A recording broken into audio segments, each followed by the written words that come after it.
The presenting sponsor of Pod Save America is ZipRecruiter. If you're looking for a new job, ZipRecruiter is the smartest way to get hired. Sure is, John. Anyone who's applied for a job online knows how frustrating it can be to submit your application and then never hear back. Get ghosted by your employer. Or not employer, honestly. You just sit, you wait, you wonder, did they get your application? Did they read it? Are you in the running for the job? You never know. Well, friends, I'm happy to say that ZipRecruiter put an end to the application black hole, as it's often known. The application singularity from which no information can escape. Or does it? Or does it? Maybe some information can escape. You've been watching Cosmos. I haven't. I've been watching ZipRecruiter lets you apply for a Jumanji. job with just one click.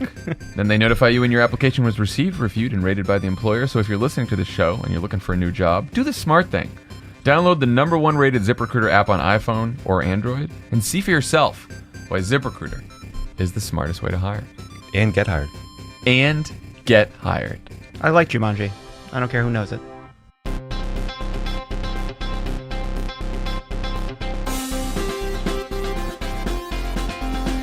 Welcome to Pod Save America. I'm John Favreau. I'm John Lovett. I'm Tommy Vitor. On the pod today, Lovett talks to Kelley Fisher, a teacher who's helping to organize the teacher walkout in Arizona this week. She was cool. We just talked. There you go. It's real time.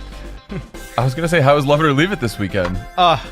We had the Minneapolis show, which was a show we did about an issue. It wasn't sort of tied to the weekly news. And it was a great conversation about fake news and propaganda and misinformation. And it meant that I didn't record a show on Friday, which meant I had a weekend off. And so basically I did a food tour of the worst restaurants a person can eat at multiple times. You play some Fortnite? I did not. I did not play some other Fortnite. I video did an games? escape room where I ran into some friends of the pod. Cool.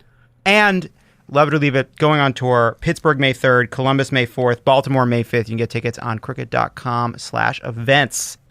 Go check it out. It's called Love It or Leave It. It's a podcast. Can somebody eat Shake Shack and Taco Bell in a day when they're 35? The answer is yes. Delicious. What did you get at Taco Bell? I got a box that came with a chalupa, a burrito, and a taco, and I got a soft shell steak taco, and I got a double-decker taco supreme. Great being in the office with you. Later in the pod, we'll also be talking to Crooked Media's own Priyanka Arabindi, Yes. who writes What a Day, What our a newsletter. Day. Which is a hit. Our hit newsletter. And she's going to be giving us a little preview of what's in the newsletter. We're just going to be talking about it. Makes Axios look like one of those drum lessons things they put up at a coffee shop, you know? Sure. Okay. Guys, let's talk about Donald Trump's efforts to bring about peace in our time. He planted a tree, John. He did. This week, French President Emmanuel Macron and German Chancellor Angela Merkel are in Washington. Trump has invited Macron for the first state dinner of his presidency, to which no congressional Democrats were invited. Very nice. Cool idea. Or press. Or press. Normally you invite a couple reporters, maybe a columnist, maybe someone who agrees with you. Maybe your best bud, Sean Hannity. Why didn't he get the nod? Yeah, who's coming? Just a bunch of like Reddit trolls? I don't know, man. Yeah, it's like a bunch of dudes in Pepe masks. Hello, I'm here for state dinner. I am here. I am American local person here to enjoy state dinner with a French person and President Trump, good president. So, wonderful. The DC press has been very focused on the personal relationship between Trump and Macron, which is supposedly quite good. Macron calls him a friend. Trump wrote him a love note last July. So weird. In the margin of a New York Times article, maybe? Yeah. And it's usually- true, Emmanuel, I love you. And which is usually really weird. with Trump, like, he doesn't like it when somebody stays over, especially the first time. But, like, he was like, no, don't go. Don't go. Let's just stay. Maybe we can watch something on Netflix. Loose show today. Axios ran a piece over the weekend describing Macron as a person who runs, quote, a masterclass in soothing Trump, which is just a weird phrase. And Slate asked, can Macron flatter Trump into giving him what he wants? Tommy, why do you think they're pals? And how much do you think it actually matters? Like, has Macron gotten anything out of this relationship? Can we just stipulate that you don't need to take a master class to learn how to flatter Donald Trump? You need to pay $90 to Aaron Sorkin to watch half of the videos before you abandon it. All you need to do is kiss his ass.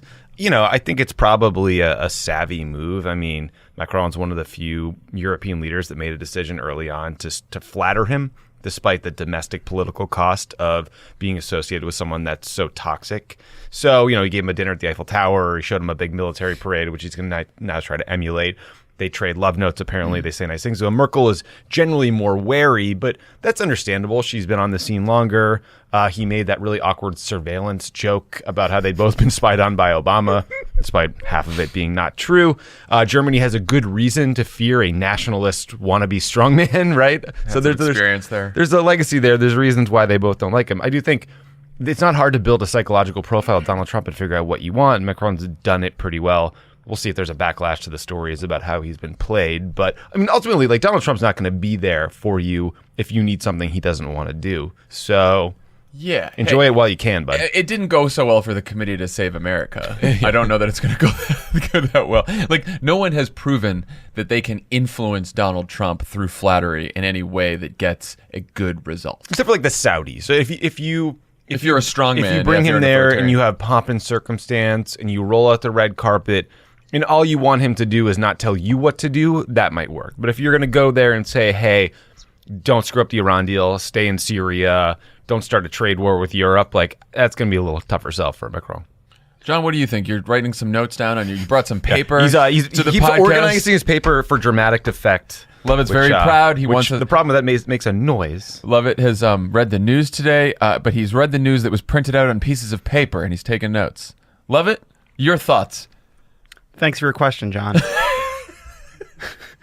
So I would say two things. One, no human being on earth has a good relationship with Donald Trump. There's no such thing as a good relationship with Donald Trump. He might have an effective relationship, but it's not a good relationship. It's not like Donald Trump is not a human being with whom you can have a good relationship. No one he loves has a good relationship with him. No one he hates has a good. It's like not. It doesn't work that way. He's not capable of having them. I mean, Barack Obama as president had leaders he'd prefer to talk to, leaders he didn't, and that might have a different. That might make a difference on the margins, right? There'd be. I remember, you could be outside the Oval and there'd be like, oh, he's on a call with this person. It's going to be longer because he doesn't hate talking to this one. Yeah, exactly. Right, and that may affect their working relationship. It can make a difference at the margins, but ultimately, national interests. I mean. There's all these people who claim to be hardened realists who then turn around and write articles about how there's like a new bromance, which is ridiculous.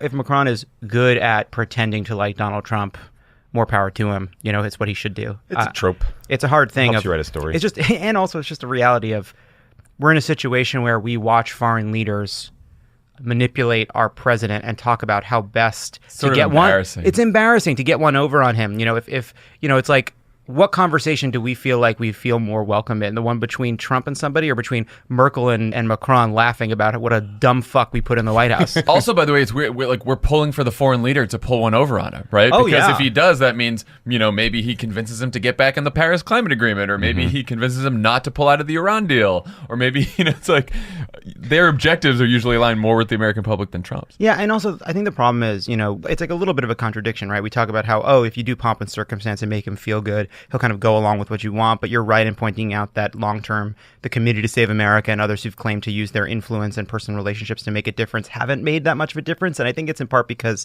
he's basically a fascist goldfish, and so, Macron can maybe impress upon him the importance of the Iran deal, but he's going to forget, and then he's going to talk to John Bolton for a week after Macron goes back to Paris. Trump decided to attack the mayor of London after there was a terrorist attack on his city. He's not a stable person, to say the least. Both Macron and Merkel will be trying to convince Trump not to pull out of the Iran deal. Last week, Bob Corker said Trump's going to do it. We talked about this a little on Thursday, but I wanted to hear from you about this, Tommy. It seems like everyone in the world, except for Bibi Netanyahu and the Republican Party, wants to preserve the Iran deal. Yeah. What happens if Trump pulls out, and how dangerous is it? Well, right now, the Iran deal is essentially put restrictions on their nuclear program. And the deadline to recertify they're following the letter of the deal is May 12th. So if Trump doesn't agree to certify that they're complying with the Iran deal, they could put sanctions back on Iran, which means that all the restrictions, all the IAEA monitoring, the reduction of centrifuges that are enriching nuclear material, the amount of nuclear material they can enrich will all go back to where they were before. In fact, the Iranians are saying that if you put sanctions on us, we actually will increase our enrichment program. So things will get increasingly dangerous. They'll be closer to a nuclear weapon, and the world won't be with us. There will be no increase in safety for us. Like, there's no upside to this. Trump only dislikes it because he dislikes Obama. So, yeah, Trump pulling out of the Iran deal is giving Iran a green light to go build nuclear weapons, right? I mean, we are screwing it up. We will be the reason it is now non-existent. We will be the ones sort of out of compliance with the agreement generally, and the rest of the world is not with us on this. And the IAEA, the International Monitoring Program that keeps an eye on all this stuff, has certified, I believe, 10 times that they're still complying with the deal. So it will also send a message to North Korea and all these other rogue states that we don't live up to our agreements. And they're right. Like, Trump's concern with the Iran deal, or what's not in it, is legitimate. He doesn't like the fact that there's a sunset in the deal that will make it end after 10 or 15 years. He doesn't like the fact that there aren't limits on their tests on ballistic missiles. He doesn't like the fact that you can't always get access to certain military sites exactly when you want them to testing. That's all fine, but like a lot of those issues, they had to be negotiated. And a lot of those issues are not relevant to a nuclear deal. Like if the United States, all of a sudden, some trading partner came to us and said, hey, our bilateral trade deal now means that you guys can't test some sort kind of ICBM. We say, what the hell are you talking about? Yeah. Well, Get it's, out of here. It's also like, sure, you want a limit on ballistic missile testing. Sure, you want something longer than a 10-year sunset. Well, go prove that you can get that kind of deal. Go work on it. That's the whole point. Like, can you get that? That was the whole problem with the criticism of Obama's deal in the first place. It's like, yeah, we all want those things, but you negotiate and you compromise to get something better, not something perfect. And you can make an argument that says, all right, John Kerry was too thirsty for a deal. Obama wanted a deal. The Iranians knew it. They took advantage, and the deal wasn't as favorable as another one we would have negotiated. Whatever. You want to make a claim like that, that's fine. But that's not the deal we have. This is the deal we have, which is why people like Bob Corker, who were resistant to it, are now saying it's important to keep it in place, because regardless of whether you believe there could have been some fantasy of a better deal, this is the deal we have. Right. If Trump ends up staying in the deal for a little while longer, fine. But this feels like one of those issues where all the people around him, all the smarter people, semi-reasonable, serious people who are trying to get him to not pull out, they're all kind of like putting their fingers in the dike, trying to stop him from doing what he wants to do. This feels like something eventually will burst. He wants out. He's not going to stop wanting out. Yeah, you could he put it hates off it. for a month. You could put it off for 6 months, whatever. But It's the same thing with Paris. yeah, He it's hates it. exactly like I mean, Paris. Another one of his complaints is that the Iranians are, doing bad things in Syria, and they're funding a rebel group in Yemen. And like, again, it's like, yes, the Obama administration had the same exact concerns with those things, but there's no reason to tear up the Iranian nuclear deal, which is about nuclear weapons, to get those things dealt with. It's not really a point of leverage, and he's going about it in a stupid way. It's so self-defeating. Let's move from one potential nuclear disaster to another. North Korea. Kim Jong-un said this weekend he would suspend nuclear and missile tests. North Korea has apparently dropped its demand that the U.S. remove troops from South Korea as a condition for giving up nuclear weapons. And North and South Korea are set to meet this week. How big of a deal is this? Has Trump tweeted his way to peace? So the reporting on this is all over the place. Yeah, it really is. I don't know what to think. Trump claimed that North Korea had agreed to denuclearize, but that's not true. They said that they would essentially suspend nuclear tests and suspend ICBM tests ahead of the summit. So they would suspend testing of nuclear weapons. And have they done this before? They paused before. A freeze unless you take some very concrete steps, it's a easily reversible thing. Mm-hmm. Like, hey, we didn't test a ICBM for Today. 3 months. Literally just not testing it is succeeding. Exactly. It doesn't mean they're not going to continue their nuclear weapons program. But the North has for a very long time said that its idea of denuclearization is essentially they'll get rid of their nuclear weapons if we remove all its troops from the Korean Peninsula and we get rid of our sort of nuclear umbrella, our policy of protecting South Korea and Japan. So that's a big lift. And what Kim Jong-un is saying is essentially Trump, apparently, according to the Wall Street Journal, is going to say to him, you have to dismantle your nuclear arsenal before you get sanctions relief. It's not a sanctions relief for a freeze of nuclear tests and missile tests, which is what happened before. We've given them, they've said that it's called a freeze for a freeze. We'll freeze, they freeze testing, and we will freeze sanctions or give them sort of relief on, grain subsidies or whatever the hell it would be. And then they just do it anyway. So that was where Bob Gates would always say, you can't buy the same horse twice. I'm not going to get fooled again. That was his big beef with this whole thing. Actually, and Trump's like, I've sold the same apartment 50 times. Right. To Michael Cohen. Have you seen how I do business? I agree that it was actually kind of hard to figure out what's true and what's not, which is always true with Trump, right? You're like, okay, is Trump lying? Is he ostentatiously mischaracterizing with some kind of purpose? Is the purpose nefarious? Is North Korea lying? They lie a lot too. They lie too. So it's a bunch of people lying. But then my feeling about it was that it actually doesn't really matter, because the difference between a lie and the truth in this case about what they're saying they're willing to give up is all just posturing anyway. Ultimately, this is about a bunch of kind of markers people are setting down before talks begin. and before the contours of whatever a deal would be before we learn what the contours of an eventual deal could possibly look like at some point in the future. I have to say, coming away from this, I'm sort of coming around to saying we don't know.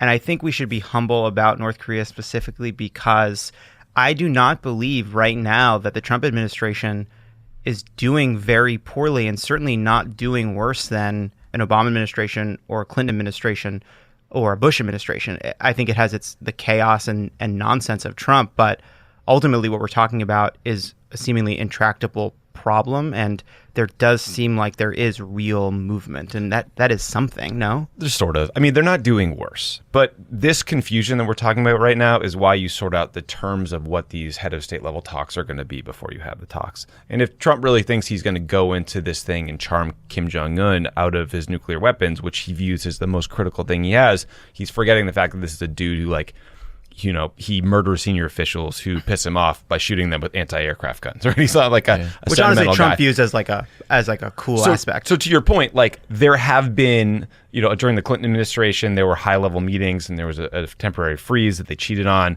Certainly during the Bush administration as well, there were 6-party talks that happened under the Obama administration. So we're in this cycle of sort of boom and bust of activity. I'm really, really glad that they're pushing for more activity. I support it, but they're just so far ahead of themselves in terms of claiming success. Right. Yeah, I'm not going to buy the same horse twice. On the John won't be buying it. John saw that horse. He said, "I already own that horse. That's my horse." Every time in the Trump administration so far, it seems like they are doing something a little different and reasonable. We went through this with the whole Dreamers debate too. Maybe this is normal and he's going to actually get a deal on this, whatever. And then they end up disappointing you and he goes crazy. Now, this is obviously on a much bigger scale and with much higher stakes. But I find myself just looking at the whole thing and be like, yeah, cool, it's good so far, but this whole thing could fucking fall apart in a second. So I hope that way down the road I can look back and be like, yeah, they did good. I would love to be wrong. I would love to be wrong, but because also, the alternative is very fucking scary for the world. But also just remember for a second, they're not driving this car. They're not in control of this process. Kim Jong-un invited some South Korean officials. He did this sort of gambit at the Olympics to show them walking together. He followed up on that by inviting some South Korean officials up to his house. They got hammered on soju or whatever and had this meeting where they made this offer to meet with Trump. The South Koreans walk into the Oval Office and Trump basically accepts the meetings with Kim Jong-un before the meeting is even over and then has him announce it. So he's flying by the seat of his pants, going for a press hit, and hopefully it all works out. But boy, there's a better way to run a railroad. That's just the theme. And do I wish that instead of Trump going to these negotiations, it was Barack Obama or President Hillary Clinton or Bill Clinton? Yeah. Or of course, yeah. Of course, these signs are all promising, but ultimately it hinges on the worst person America has produced in half a century. So that's what we're sending. There's some risks ahead. 330 million people who are like, you go. Yeah, the other thing, this is why it ties back to the Iran deal, because part of this is not about personality. Most of this is not about personalities at all. It's about brutal interest. And Kim Jong-un can look around the world and say, why on earth would I give up this nuclear weapon? Libya gives up a program peacefully. American politics changes. And then, where's Gaddafi being dragged through the streets? Iraq claims to have a program.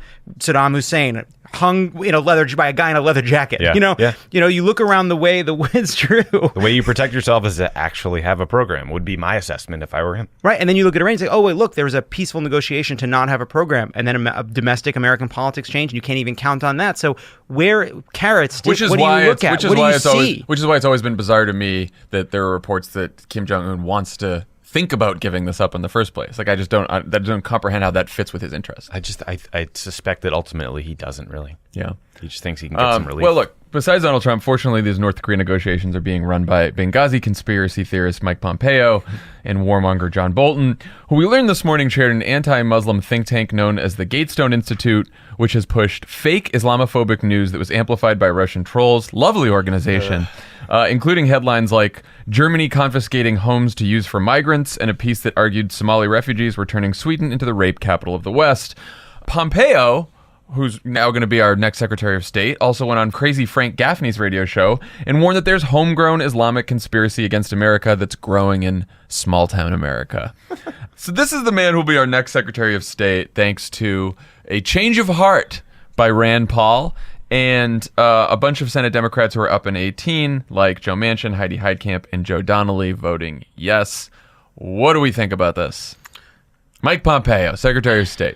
You know, Dan Pfeiffer had a smart point about this on twitter.com, which is just to say Where all the smart points are. where all the top points, bottom points, middle points, all the points are there. He was like, Islamophobia got ratioed. But Sorry, we hate Twitter today. we're in a real bad place with Twitter today. Please follow me at TV Toro. Yeah, at John Lovett, at John Pass. We're the only people who are right on the internet. So the point that Dan made before I was rudely interrupted by the classic interrupters, John and Tommy, I can never fucking get a word in. Is that that this vote is supposed to be cynical, that they're somehow doing that you don't actually give a shit about whether Mike Pompeo is going to be a good Secretary of State. I don't believe Manchin. I don't believe these people like, oh, I think he's going to be great. They're doing it out of cynicism, that to sort of appeal to prove that they're not obstructionists to their more moderate states. But why on earth do you think that that's how politics works today? Who votes based on how you voted for a Secretary of State a year ago? What are you talking about? It's not cynical, it's naive. It's naive to believe that this will help you. Just vote how you think. I was going to say, it's more naive than... That's what I mean, though. They think they're being cynical, but they're not. There's no Republican operative anywhere in the land who is like, ooh, shelve that Joe Manchin's weak on national security ad. He voted for Pompeo. We have to back off. It is the fair thing to do. Yeah, let's ask Justice Garland for his thoughts on how well obstruction plays. The mushroom cloud ad is coming no matter how you vote. I just want to go back to the Islamophobia thing for a second. Yeah. Like, there's an obvious reason why it's bad to be bigoted and racist and generally be a bad person and support these kinds of groups. There's also a national security risk, which is if Bolton or Pompeo think they could belittle or antagonize or insult 1 billion people, he is crazy. We need to engage with members of the Muslim community, build communities that transcend religion in the U.S. and abroad, like build support among Muslim populations abroad to help stop the spread of anti-American, anti-democratic sentiment. Your CIA director should know this. Your national security advisor should get it. You know who did get it? H.R. McMaster. When he was in Iraq, he rebuked his troops for using the term Haji or any sort of like anti-Islamic, anti-Iraqi language. And when he got the NSC job, he said he disliked the term radical Islamic terrorist, and he called Islam a great religion. H.R. McMaster wasn't perfect, but you've now said that he was a lot smarter. You've now said that name twice, and he is an unperson, and we are no longer allowed to reference him. He does not exist anymore and never did. John Bolton has always been National Security Advisor. Un-HR, un-McMaster. Yeah. But, so it's just, I mean, if Islamophobia was treated the way anti-Semitism is in the United States, he would be fucking ostracized. If any nominee made any hint of there's any remarks that were anti-Semitic or anti-Christian, we would not even be considering that person's nomination. Not for And one now second. we have a Secretary of State and a fucking National Security Advisor who have deep ties to anti-Islamic, Islamophobic groups. And you mentioned Frank Gaffney, there's Pam Geller, like there's a very well-funded, scarily influential group of crazy people, crazy, bigoted, anti-Islamic people, and their influence is growing in this party. Yeah, I mean, this is a small and I think slightly more extreme example of what we see between the kind of supposedly responsible parts of the Republican establishment and Fox News, which is you don't say what Sean Hannity says. You don't say what Jeanine Pirro says. You don't say what Frank Gaffney says. But you talk to them, you go on their shows, you treat them with respect and dignity and like they're part of the conversation, and then you just reap the benefits of having a anxious, riled up base that has been made to fear a whole group of people, 1.25 billion people on planet Earth. Coded language. Which isn't just bigoted, but as Tommy said, dangerous for our national security. Stupid.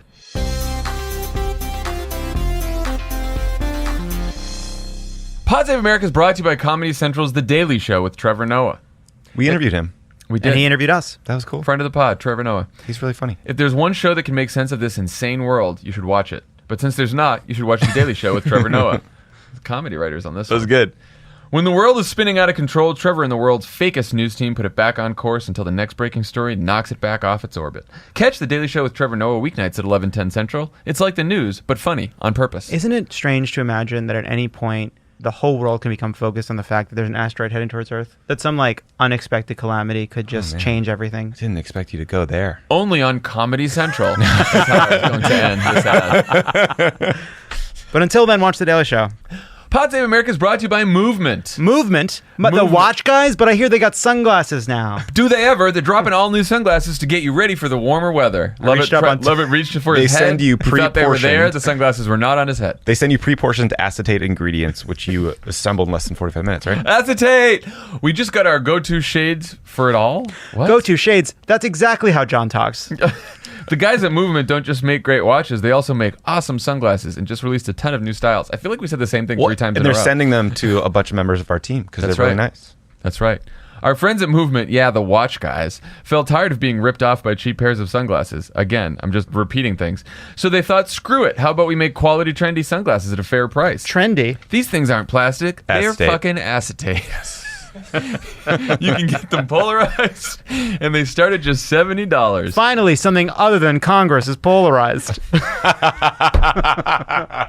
I want you guys to know that I thought of that joke over the weekend and thought, back pocket that one. Keep that one in your mind. And then it came back. Nailed it. Ah. These are high-quality premium acetate frames. No cheap plastic here. You gotta see these. You got to see them. You gotta see them. Get 15% off today with free shipping and free returns by going to mvmt.com/crooked. You know Movement for how they've revolutionized the watch industry. Now's the time to check out their sunglasses. I want to tell you what style I got because I genuinely love them. mvmt.com/crooked. Join the movement. Let's talk about the 2018 elections. There is a special election today, Tuesday. You're hearing this today. For the House seat in Arizona's 8th congressional district between Republican Debbie Lesko and Democrat Hiral Tipirneni. This is another seat that Trump won by 20 points in 2016. It is about 25 points more Republican than the nation as a whole, and yet the polls are very close. On the other hand, Arizona has a very generous early voting period, which is good. And according to 538, up to 80% of people have potentially already voted in this race. Wow.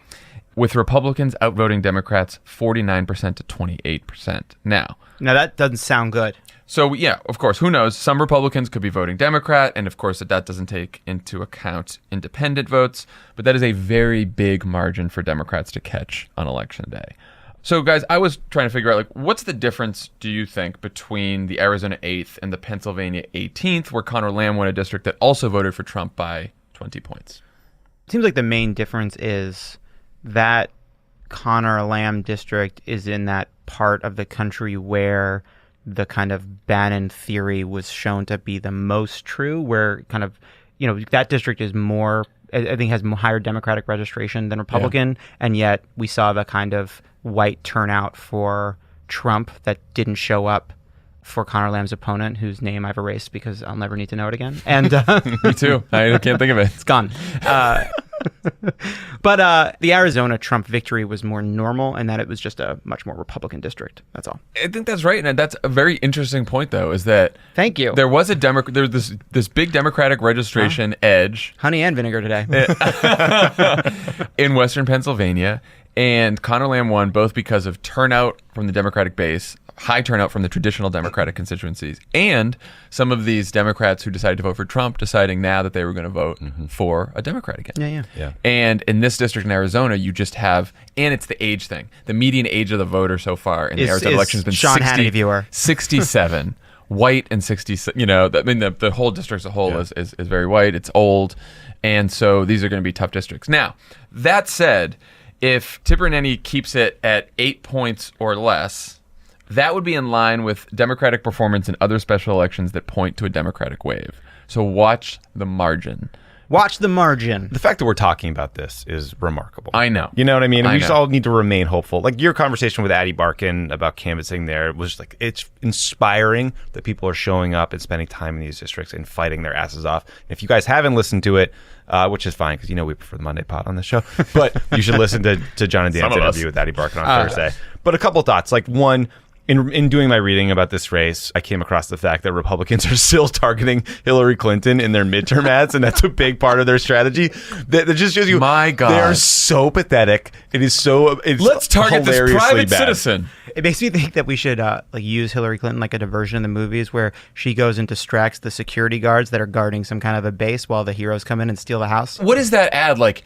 If you vote for this Democrat, Hillary Clinton will be quietly living her A life. private citizen. And they're still attacking Pelosi. And the reason is The Pelosi theft doesn't work. because the Republican tax cut is still historically unpopular and has gotten more unpopular since taking effect. So what you're seeing, what you're hearing, what you're reading is desperation. Which is when we should go all in and just destroy these candidates. Well, and one of the reasons the polls. Democrat in Arizona is going to get so close or might get so close is she has been running a very disciplined message campaign on healthcare, on Medicare, on strengthening Social Security, especially there's a lot of senior citizens in that district.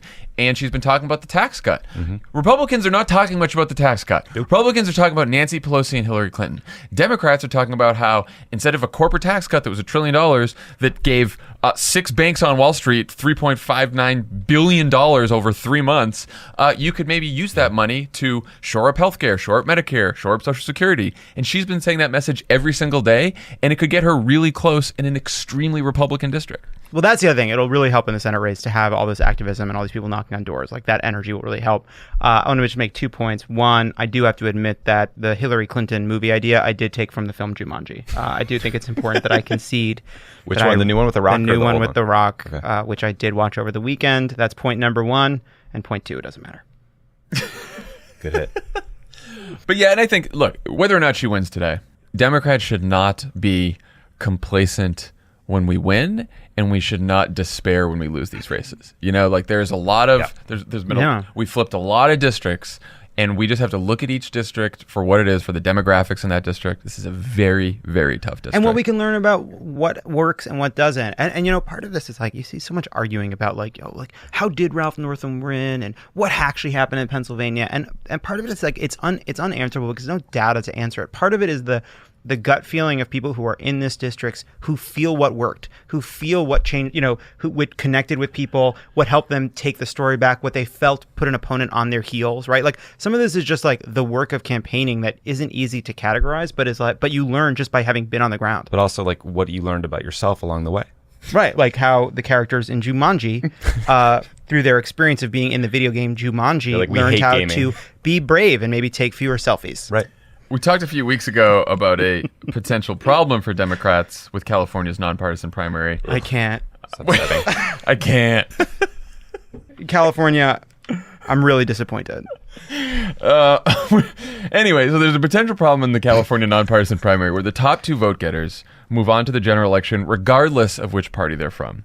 And because there are so many Democrats running in a few different House districts, you could end up with a scenario where too many Democrats split the vote too many ways, and then therefore the top 2 vote getters are Republicans. So like imagine you have 100 people, 70 of them vote for 7 Democrats, and 30 Republicans vote for 2 Republicans. You'd end up with a general election with 2 Republicans, even though the whole district wants a Democrat to win. Not good. That's why we have a math major on the pod. Very good. I think sometimes, you know, you gloss over things. No, I think it was it was great. It is important to understand why these races are unique. Yeah. Because we obviously were very frustrated with the DCCC's intervention in Laura Moser's district down in Texas. But what offended me about that was it was dishonest, it was negative, it was ham-handed, it actually backfired. Like, if you're going to get involved in races, be smart, be strategic, think be through honest. it, ultimately deal with the fact that voters are going to do what they're going to do. I'm not generally opposed to the parties having a preferred candidate. I think that's pretty normal. But, you know, you can make an informed decision about fundraising, viability, polling. It's going to be imperfect. These are all subjective decisions, but be smart about it. Yeah. I mean, whether the DCCC picks the right candidate in each of these races or not, we are getting close to the June 5th primary in California. And as we get closer, if you are in a crowded race and your polling, internal polling is not showing that you're one of the top 2 people in that race as a Democrat, I would think pretty seriously about continuing to be in that race. 4 California races where this is a real concern, and that's a big number in our effort to get back the House. And look, I understand this is a unique election, too, where you have all these districts where if a Democrat makes it onto the ballot, that Democrat is the likely winner in some of these races, more likely than not going to be a member of Congress. You have, you know, the district where some retiring people like Ed Royce, the Democrat is the likely winner. And so you think, well, if I just get through this primary and yeah, I'm in 3rd in the polls right now, but I'm a better candidate than number 1, I'm a better candidate than number 2. The polls can be wrong. All that, I totally understand. It's not ideological. However, I also think these candidates need to understand that if we wake up after the election, after the primary, and 2 Republicans go on to the general and we lose the chance of a pickup and you came in 3rd, you are going to be a villain who may have cost us the House. And that's just a reality. Your selfishness as a candidate, understandable. Lovett will drive to the 39th district himself. You will be responsible for this. And you can give a speech saying you're not, and it sucks. I don't think this is a great way to be picking a candidate. I don't think a lot of people will go to that speech. The speech where I give a speech about how calling out enemies of the state. One thing that Democrats can do, one thing Democratic voters can do, and organizers and activists, I was talking to our friends at Swing Left about this, if we boost Democratic turnout in these primaries. And so if the number of Democrats who turn out in one of these primaries is like the number of Democrats who turn out in a general, and the final vote in these districts ends up being like, 60% Democrat, 40% Republican, then it is much less likely that we're going to have a problem where one of those Republicans or two Republicans become the top two. So one thing that we can all do is make sure that in California, we register and turn out as many Democrats as humanly possible in each of these districts to reduce the likelihood that we get top two the Republicans. Yeah, as individuals, our job is to get people out to this primary and get the most votes for Democrats possible. But it is true that some of these campaigns are just going to have to start doing some soul searching. It's so unfair because you're there because of this enthusiasm. You're there because you felt the desire to run because of what's happening to the country. But because of this system, you're put in this unfair position where even though you have support, even though in another year you should stay in, this is not the year, and it sucks. You know what would be helpful for voters? If some public polling companies commission some polls in these districts. Yeah, SurveyMonkey. So that California voters could make, random. A more informed decision about who's in the lead and who's not, and sort of, coalesce behind the leaders in these races. That's the other thing too. I haven't seen any public polling in the primary in these districts. And so these people are looking at like polls with a few hundred people at most, right? If they have anything, it's so hard to hang your future on dropping out for the good of the party, which, we can say is the right thing to do, but you're seeing this thing like, I do it, I drop out. I'm not getting a thank you. I'm not a member of Congress. I did the right thing, but who's going to care? Right. It sucks. We care. We care. So something to keep our eyes on, everyone. Especially California people. It's a tough one, man. It's a tough one. Okay. For a little treat today, we have Priyanka in studio. Hey Priyanka. guys. Hey, Priyanka. Welcome to the sweltering hot studio. I love it here. We know. I'm about to move. I know. Another What a Day, hot off the presses, just finished. Yeah. Exciting. Yeah, and we got some good stories. Let's talk about your favorite story from today. Yeah, we have one in Under the Radar, which is kind of becoming one of my favorite sections to write. And it's about a story that we've kind of continued to follow over the last few weeks. So over the weekend, BuzzFeed published a story, and I think you guys probably read it. It was about a reporter at a local station in Virginia. Her name is Suri Crow, and she wanted to report on climate change, which would be fine, normal, great in any given circumstance, except she works at Sinclair. Boo. So, yeah, boo is correct. So they said, we don't care about the politics, and yeah, we're conservative, but follow the facts wherever they may lead. Not quite. Basically, she reported the story, went to go, deliver her report on the air, and her supervisor, the news director of the station, was kind of like, you refuse to deliver any information that counters the narrative that man-made effects on climate change are, what's progressing this, and basically made her deliver like a new report. And so this happened with, I think, gun control and a few other subjects, and she was ultimately ousted from this station. And that kind of echoes some things that have been continuing at Sinclair. They had those like must-run segments that are pro-Trump, like very MAGA media figures, like Seb Gorka. From your buddy Boris Epstein. You guys were roommates back in the day? No. Oh, wait, I got that wrong. I'm being slandered on this podcast. Sorry. This is a good first podcast experience. Thanks, guys. I think you're doing great. It is like maybe the worst thing yet we've heard from Sinclair, because there's the must-reads, right, which are like sort of like hidden propaganda agenda. Right. We've got Boris, who's just very open about what a doofus he is. And then this is, though, actual hard news reporters. Correct. And now what they want to report on is being shaped by corporate. Yeah, and it's a little bit of like a both sidesy like ethos that they're trying to incorporate when there really isn't like an equivalence. It's so toxic, right? Right. The climate change issue where the both sidesism is so dangerous because there is not really a both sides. There's a political manufactured both sidesism, but there's no scientific both sides. Right. And it's kind of alarming, especially when you think of Sinclair as, the size that they're at. They're the largest broadcast operator in the U.S. They have 193 stations right now. It's around 40-something% of households. But they're also trying to buy up a bunch more. They have a deal with Tribune, and if that goes through, they will access over 70% of households in the U.S. So they are super invested in promoting a conservative agenda and supporting Trump. His FCC chair is making it possible for them to, or basically getting rid of regulations that allow them to buy all these stations. So they are really on board with all of that. Not cool. It's, yeah. Priyanka, I have another question about climate change. And again, it's an issue about which I believe there can be no debate. What is room temperature in your mind? It's not this. This What? is a little warm. I'm sorry, you're dodging the question. Do I need a specific number? I would say, what do you believe is a fair room temperature? Priyanka, I think a nice 72 degrees. You think 72, huh? Yeah. So let's say you go up to the thermostat and you see that the room you're currently in is 79 degrees. Let's say Tanya. Then I tolerate it because I'm easygoing coworker. Let's Priyanka, say Priyanka comes Tanya- into this office maybe earlier than most, stays later than most, working nonstop. All she wants is a comfortable environment to write the newsletter in.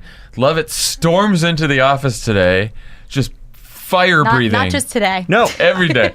I'm Opens not the window. breathing fire. Why is the office so hot? It was 78 degrees. You're a tyrant on that thermostat. Priyanka's like, wasn't she's me. got a I blanket walk over in her. Listen, every day. I don't I think turn it it- to 71 and all of a sudden you act like you're in an igloo. Listen, there's mistakes have been made on both sides.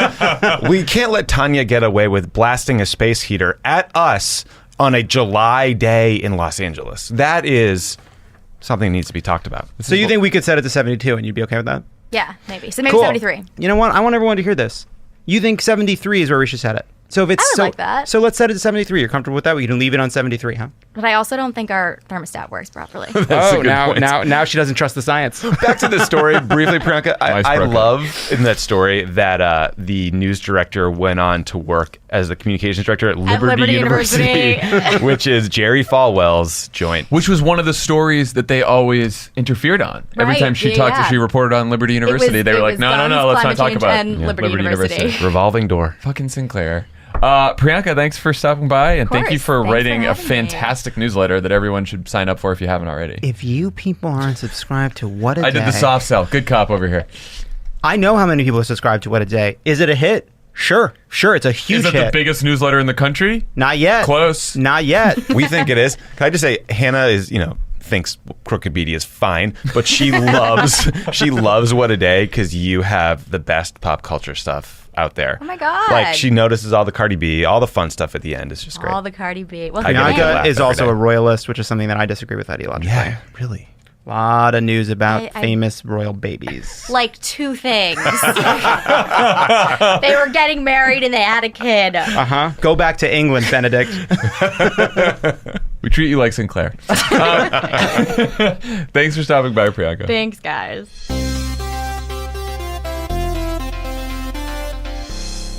Pod Save America is brought to you by Parachute. Parachute. Mother's Day's coming up. What's in your mom's bedroom? Relax, Parachute. My mom already purchased some Parachute sheets. Relax, Parachute. She got- Hey, Parachute, relax. Back off, Parachute. She got the linen kind because I recommended them, and she loves them. It's Because funny. New it's England funny. summers are steamy. They're hot. Maybe I should. Gross. Maybe I should Humid. send mom and dad some parachute sheets. Well, now they know. Maybe not. JK. Maybe I'll save that later. You're getting nothing, Mark. Anyway, upgrade your bedding, upgrade your life. Visit parachutehome.com/crooked for free shipping and returns on Parachute's premium quality, sumptuously soft bedding and bath linens. Sumptuously soft. Wow. They offer a 60-day trial, so if you don't love your new stuff, you just send it back. There's no problem, no worries. That's parachutehome.com/crooked for free shipping and returns on Parachute's premium quality, sumptuously soft bedding There's some and sort bath of a joke about, like a mother joke about sleeping on parachute sheets, you know? Is there? Probably not. Forget it. Move Let's- on. let's Keep say it no. in, but move Hashtag on. problematic. Not going to make the joke. Parachute. Buy some sheets. Buy some sheets. Buy some linens. Buy some linens. Buy some towels. Get towels and robes. Maybe a robe. Maybe Maybe put a- your initials on the robe. I got to go back because Luca stepped in a bunch of mud and then jumped on the bed. Oh. Oops. Sounds like your dog's an idiot. Wow. Guys, please tweet at John Lovett that he shouldn't attack dogs. Luke is an angel. Don't you dare. Oh. Okay. Excuse me. As always, Is there a sin worse in this company than misappropriated branding? okay, straight shooter respected on all sides. Pod Save America is, as it always is, brought to you by the Cash Let's see what's been app. going on in my cash Love app. it's opening the Cash app right now. What did you pay for? Let me guess. looking. An escape room. Spencer and I went to the movie. Got a half a cheeseburger, so I charged him for it. And then you'll never guess what happened. We went feels home, like there's played three of video me games. in the room. Spencer and I went to Jumanji, so I got him a soda. I have a great story about the Cash App. What is it? What is it? It's the 'Cause one that this you've heard a sucks. million times already.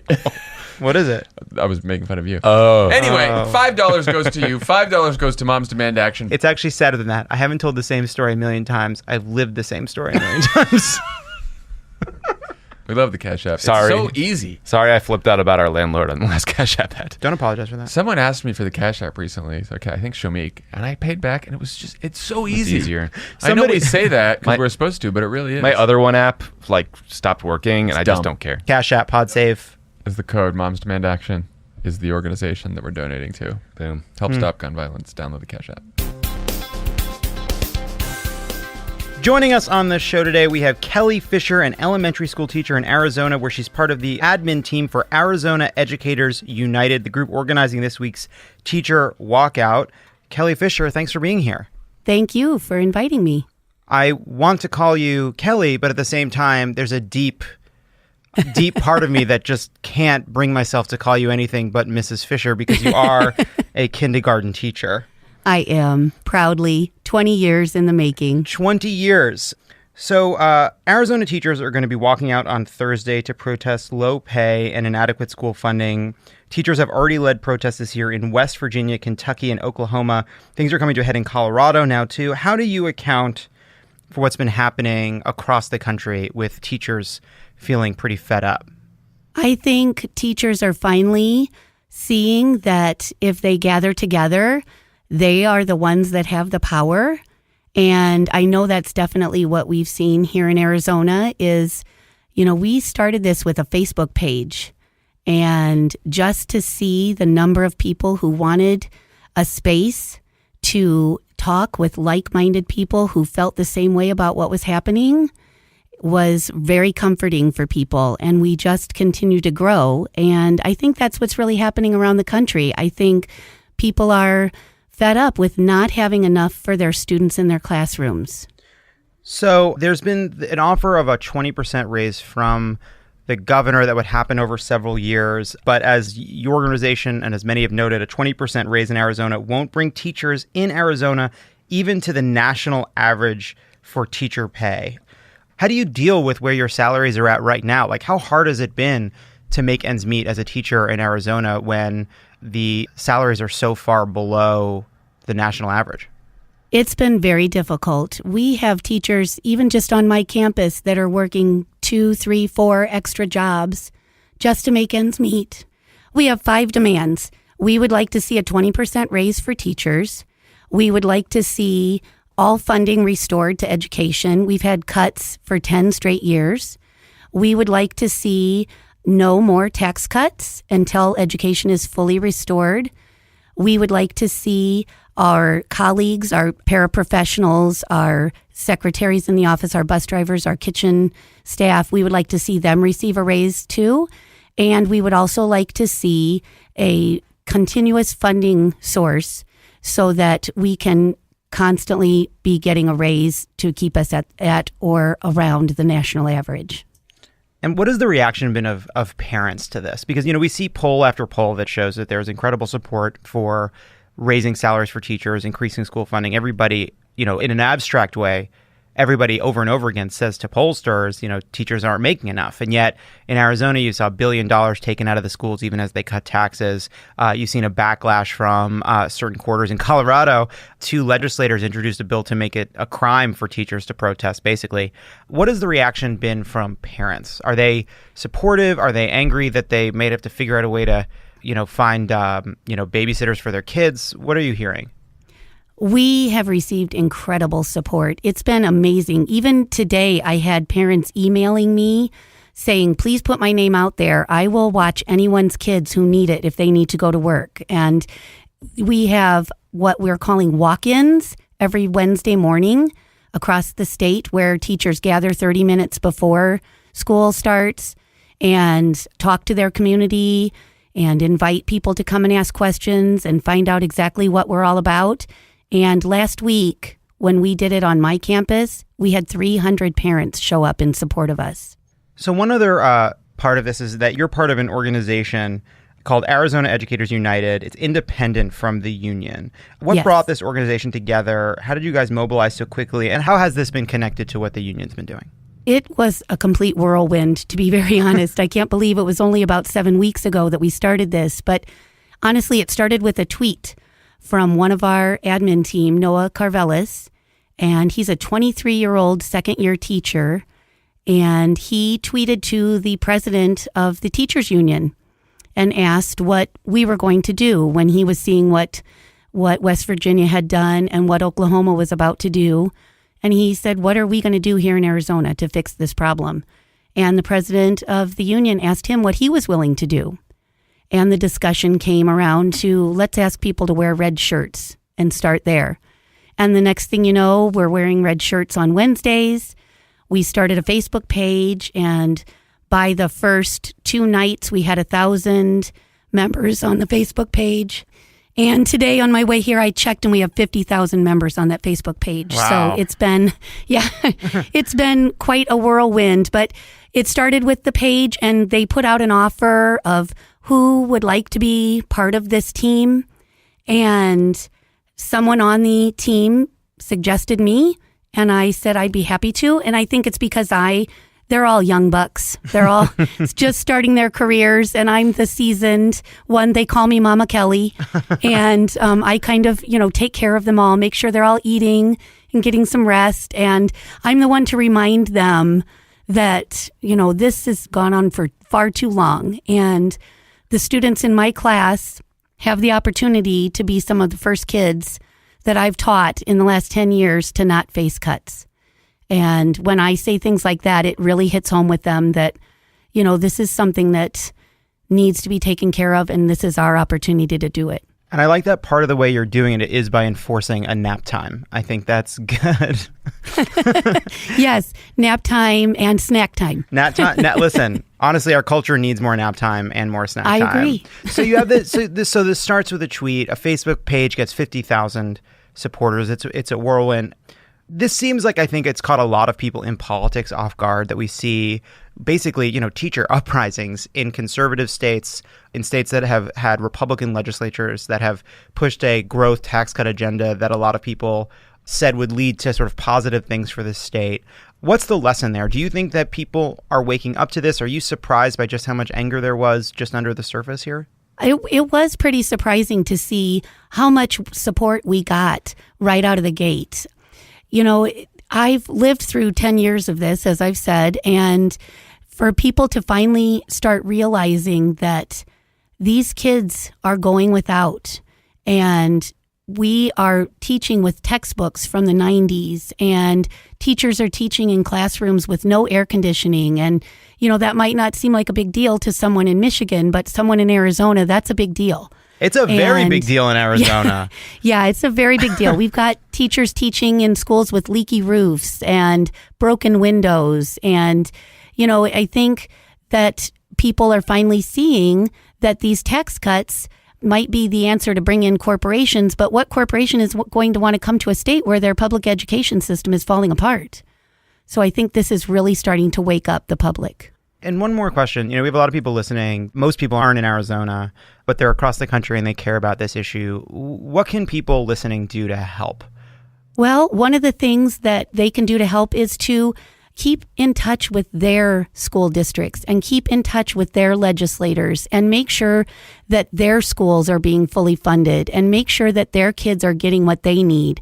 And if they want to help us, they can go onto our Facebook page, which is Arizona Educators United, or they can go to our website, arizonaeducators.com. And, we have places on there where people can sign up to help us. We're putting together a pizza campaign for the people that'll be down at the Capitol for the next couple of days. So if they want to help us that way or donate a case of water, we would be happy to direct them to the people that can take care of that for them.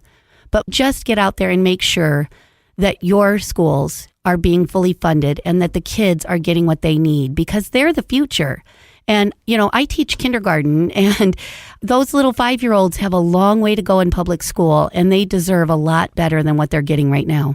It's very exciting. I mean, we were literally meeting yesterday from 11 a.m. until 7:30 last night, just planning out the logistics for Thursday at the Capitol. And, all of a sudden it hits us like, ooh, this stuff's getting real, So the teachers across the state, we've got them on our shoulders right now. So it's a big deal, but it's exciting at the same time to know that this is our time to make that change. Well, Kelley Fisher, Mrs. Fisher, Ms. Fisher. Mrs. Fisher's flamingos, to be exact. Thank you so much for being here. Thank you for what you're doing. I'm glad you're leading the fight because I think we all have a deep-seated desire to do whatever our kindergarten teachers tell us to do. I know that I can't shake it, so really appreciate it. And I think it's inspiring to see what teachers are doing. The teachers are kind of leading the fight against these budget cuts. It really is. Yeah. Thank you so much for being here. Well, thank you. All right, thanks to Kelley Fisher for joining us today. Thanks to Priyanka for stopping by. Thanks, guys. And, we'll all see you on Thursday. What a day. What a day. What a day. Some of us will see you on Thursday. Not that all of us will be there. I'll be in the ads. Yeah. I'll be That's cool. freezing in the 1st I'll be there too. row. That'd be fun. Yeah. Well, the rest of us will either be sweating or freezing. 73 is fine. I am compromised on 73. Play him out.